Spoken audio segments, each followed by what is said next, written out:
Hello, my name is Leslie Francisco. I am an overseer in the Calvary District, and I've been asked to share with you today about some of my experiences in the Mennonite Church. I guess I would entitle this Growing Up Black in a White Church. I've often been asked by other Mennonites, why are you a Mennonite? And my initial thought is to respond and say, why are you a Mennonite? It's strange that a person of color, a Christian who decides to become a part of a denomination that upholds the basic value that one has is questionable. But you know, systematic racism is an undercurrent that is easily dismissed by many of the majority culture. It's like an idiom of an ostrich with its head in the sand saying, if I don't see it, it must not exist. At an early age, I never really saw the gap between black and white. And even though I grew up in a black urban housing community, I attended a racially mixed church. It all seemed normal to me. Monday through Saturday, I was surrounded totally by people of color, black people, and Sunday, it was integrated. My early experiences with racism came, though, as I saw my father go to the back of restaurant doors to get food, and because blacks were not allowed to go into the front door. I didn't understand that, but it was my norm. It was the paradigm in which I existed, and I thought that was the way things were. Elementary school was an eye-opener for me at grade 4 because I was moved from an all-black school to an all-white school because of integration. This wasn't a difficult transition for me as it was for some of my other friends because I was used to my Sunday integrated worship time, and I had white friends on Sunday. But my rude awakening came when I was around 10 or 12, when one Sunday some of my white friends didn't come back to church anymore. I never saw them again, and I didn't understand why, and there was no explanation. They just never came back, and their parents never explained. And later I learned that this was a practice to keep white children from developing relationships with black children, fear that they might one day start liking one another, or God forbid, even become boyfriend or girlfriend. But you know, life has an interesting way of maturing you as you grow older. I began to experience the difference of being a melanated individual in a white church. One specific area was when we had a leadership change in our congregation from an all-white leadership to a mixed leadership. And then eventually it became all African-American leadership. And at that point, we experienced white flight. The majority, not all, but the majority of the white members left and never came back again. I also remember one moment when we were in a meeting and a person made a comment and someone objected to the comment, and another person said, what do you mean speaking of that person like that? They're free, white, and 21. They can say what they want to. This all happened in the church. I remember not only that experience, but there was a death at one point, and we went to visit the family. You know, African Americans, we love to be supportive, and we took a group and we went to visit the family. We were greeted at the door by saying, we like to mourn in private, and the door was closed.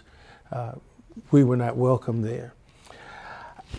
There was a property, another incident, there was a property that we acquired from a Mennonite church who the church had been disbanded. It was no longer, the building wasn't being used, and so I was asked if we could take it over and we could create a ministry there, and I said yes.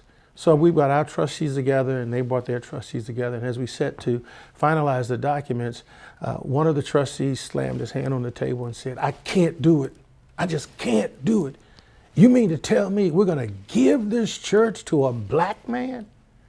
And I sat there in amazement as he continued to rant and say, my father would roll over in his grave if he knew what we were doing. And this was in the 2000s, and I was saying to myself, is this where we are as a people of God? You know, there are many instances that I could refer to and that I've experienced racism within the context of the church. Mennonites have told me over the years they've admired me and my accomplishments, but I've also had some of them in private to tell me, you know, I could never join your church. I could help you, but there's something inside of me that would not allow a black man to be over me. I was somewhat appalled, but I was also more understanding that they felt comfortable enough to share that with me, that they could acknowledge my accomplishments in ministry, but they couldn't be a part of my church because they couldn't allow a person of color to be over them. But it helped me to understand a dilemma that had confused me for decades. Why the majority of the white people left Calvary when my father became the pastor. Do I feel the weight of being a melanated person? Yes. Every single day I'm reminded that I'm not just a man, but I'm a black man. And so I deal with DWB, driving while black. I deal with being followed in stores. I deal with being racially profiled. I deal with feeling the isolation in Mennonite board meetings. I feel the awkwardness at break times when everybody gathers into their convenient groups and they talk about family and cousins and relatives and who they know and who they don't know. And I feel like I'm on the outside looking in. It's a very awkward moment for me. Inwardly, I'm consciously aware of what's going on. And I know that they mean well, but we have a long way to go. We've come a long ways, but we have a long way to go. We've not yet arrived. This is just a snippet of some of the things that I've experienced in the church. So, in our pluralistic society, we struggle to find definition and identity. We debate, we argue, we investigate, we process, we choose who's right and who's wrong. We join, we separate, we tolerate, and we even obliterate one another, all in the name of Christ. The question remains, how do we remain true to our faith, our Christian commission, and to our Father and to our God, the creator of all humanity? Francis Schaeffer said something that I remembered.